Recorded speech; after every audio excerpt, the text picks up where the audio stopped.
Assalamu alaikum students. I hope you all are fine. I'm your computer teacher. Today we will discuss about computer memory. So let's open page number 26. Memory.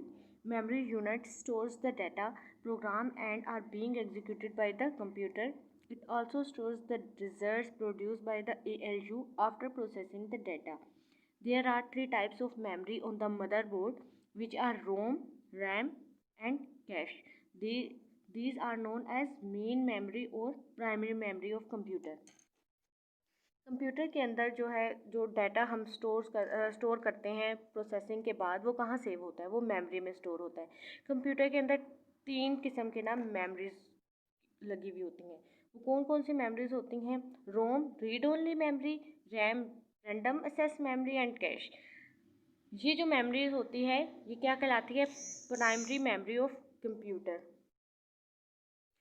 सबसे पहले ROM को देखते हैं। ROM is a single IC chip which is installed on motherboard as shown in figure. ROM जो memory होती है वो IC chip पे कंसिस्ट करती है और ये कहाँ लगी हुई होती है? मदरबोर्ड में। कंप्यूटर के मदरबोर्ड पे ये फिक्स होती है। It store the basic input output system of computer that control input output devices and startup और बूट प्रोसेस। बूट क्या होता है? जब हम कंप्यूटर को ऑन करते हैं, जो इनिशियल प्रोसेस होता है कंप्यूटर के ऑन होने का और उसके बाद जो स्क्रीन नज़र आती है ताकि हम कंप्यूटर से इंटरेक्ट कर सकें, तो इसको कहते हैं बूट अप प्रोसेस। और बेसिक इनपुट आउटपुट यही इसी में ही आता है कि जैसे हम कंप्यूटर को ऑन करते हैं तो उस दौरान जो कंप्यूटर के प्रोग्राम जो होता है मेमोरी में लोड हो रहा होता है उसको कहते हैं बेसिक इनपुट आउटपुट सिस्टम। तो ये क्या करता है? इस बेसिक इनपुट आउटपुट सिस्टम को क्या करता है? स्टोर करता है, जो कि हमारे इनपुट आउटपुट डिवाइसेस को हैंडल करती हैं। BISO program test the computer component when it is turned on and then load the operating system into the RAM to make the computer ready for operation। ये programme को load करता है RAM में ताकि हम computer को आगे further use करके काम कर सकें। BIOS program are permanently stored in Rome.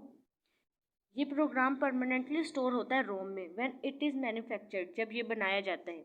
It is non volatile. Non volatile mean non volatile memory वो मेमोरी होती है जो कंप्यूटर के ऑफ होने के बाद भी हमारा प्रोग्राम या हमारा जो भी काम है उसे सेव रखती है, वो डिलीट नहीं होता।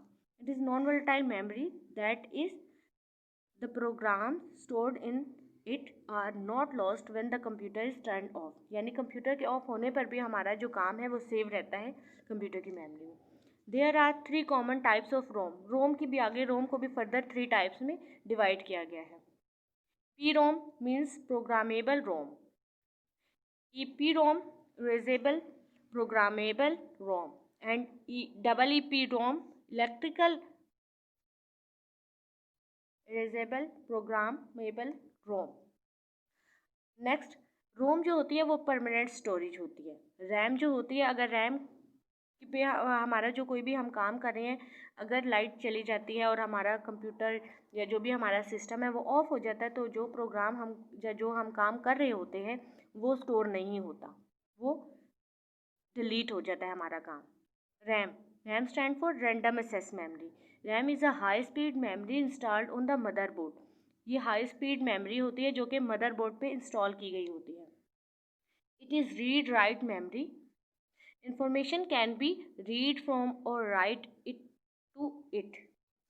क्या होता है? ये एक रीड राइट मेमोरी है, यानी इसमें कोई भी जो प्रोग्राम है वो कंप्यूटर पढ़ता है, या फिर अगर हमने कोई भी काम सेव करना है तो वो इसमें सेव करता है। Programs are loaded into RAM from secondary storage device such as hard disk or USB flash drive for execution by the microprocessor।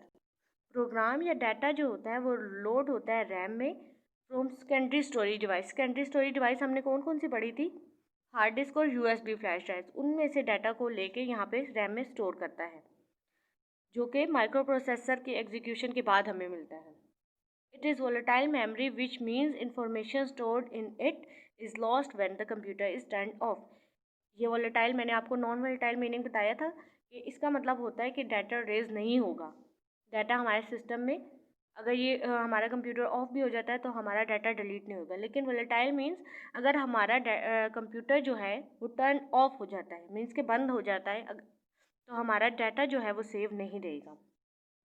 RAM modules are installed in the memory slot on the motherboard. RAM modules are shown in figure. RAM किस type की होती है, देखिए figure में आपको इसकी chips जो है नज़र आ रही होती हैं और ये मदरबोर्ड पे लगी हुई होती हैं। नेक्स्ट हमारे पास है cache memory.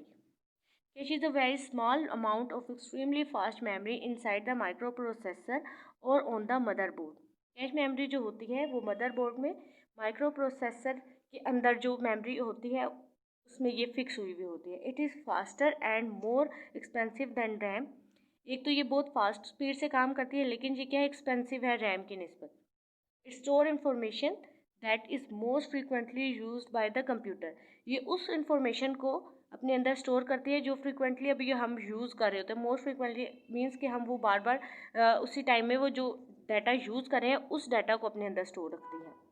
The purpose of using cache is to improve the processing speed of computer. इसका इस्तेमाल का मकसद ही क्या है कि हमारी प्रोसेसिंग स्पीड जो है वो इम्प्रूव हो।